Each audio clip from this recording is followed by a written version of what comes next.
Facebook বা ইউটিউবে কিন্তু গৃহিণীরা অনেকটা সময় শখের বশে আসে কাজ করতে, অনেকটা সময় প্যারা নিয়ে কাজ করতে আসে।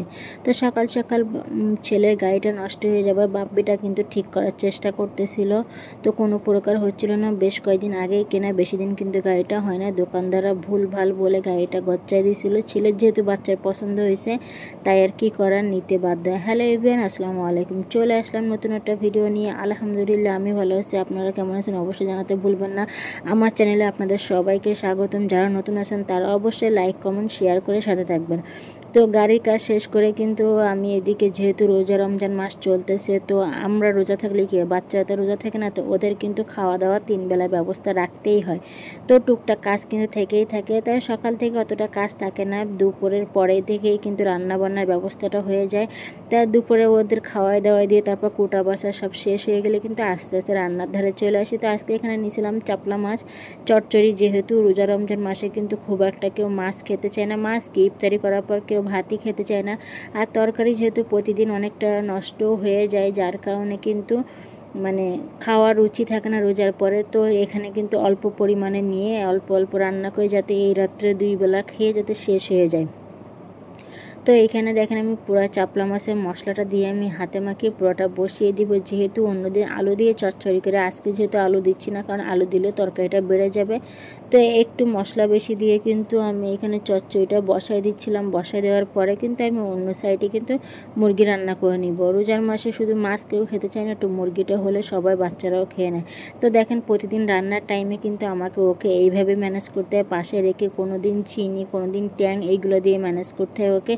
তা নাহলে প্রচুর ডিস্টার্ব করে, যেহেতু রান্নাঘরের পাশেই বসে থাকে আর বাইরে দৌড়াদৌড়ি করে। তো অনেকটা সময় ওকে আমি রান্নাঘরের পাশে বসে রাখি, আবার কেউ নিতে চাইলে কারো কাছে যায়ও না, এই একটা জ্বালা।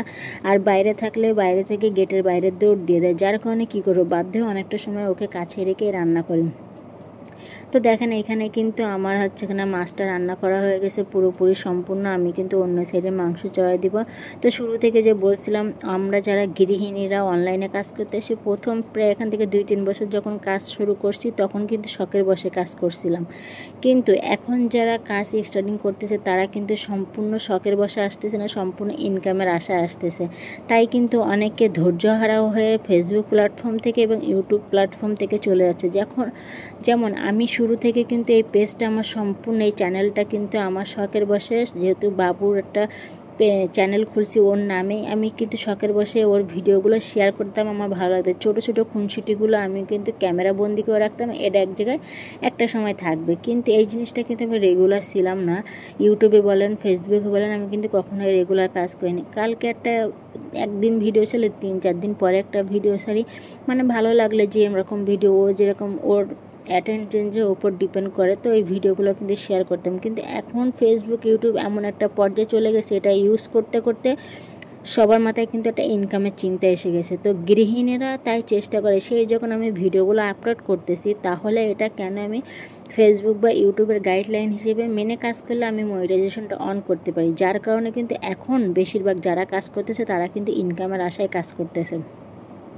তো তাদেরকে বলবো, আপনারা একটু গৃহিণীদের বেশি সাপোর্ট করবেন, কারণ এরা কিন্তু সংসারের কাজ সব কিছু সামাল দিয়ে কিন্তু রাতের পর রাত জেগে ভিডিওগুলো এডিট করে এবং ভয়েস দেয়। অনেক সময় ভয়েস দিতে গিয়ে প্রবলেম হয়, জড়তা কাজ করে, তারপরেও কিন্তু লজ্জা কাটিয়ে আপনাদের সাথে কাজ করতে আসছে, হাতে হাত তাল মিলিয়ে। তো আপনারা যখন কাজ করতেছেন, অন্যদেরকে সাপোর্ট করতেছেন, আমি বলবো গৃহিণীদেরকে বেশি বেশি সাপোর্ট করুন। কারণ একটা গৃহিণী যদি নিজের থেকে কিছু ইনকাম করতে পারে, তার সংসারের জন্য কিন্তু সে ইনকাম করে এবং তার সংসারটা কিন্তু অনেকটা সুখের হয় তার ইনকাম চলে আসলে। এবং সংসারের যাদের টুকিনাকি দরকার থাকে, বাচ্চা কাচ্চা যতক্ষণ বাবার কাছে পায়, আর বাকিটা কিন্তু মাই পূরণ করে দেয়। তাই একটা গৃহিণী যদি ইনকাম করতে পারে, একটা সংসারে কিন্তু উন্নতি এবং সমাজের কিন্তু উন্নতি হয়ে যায়। তাই আপনাদের কাছে অনুরোধ করব, এই যেসব গৃহিণীরা ব্লগ ভিডিও, রান্নার ভিডিও বানায় ফেস না দেখে, তাদেরকে আপনারা একটু বেশি বেশি সাপোর্ট করুন। দেখুন আরও কত প্রতিভা আপনাদের সামনে গৃহিণীদের বেরোয় আসে। অনেকে বলে যে রান্না ছাড়া যাদের কাজ নেই, তারা দেখবেন অনেক বেরিয়ে আসবে। আল্লাহ হাফেজ, ভালো থাকবেন সবাই।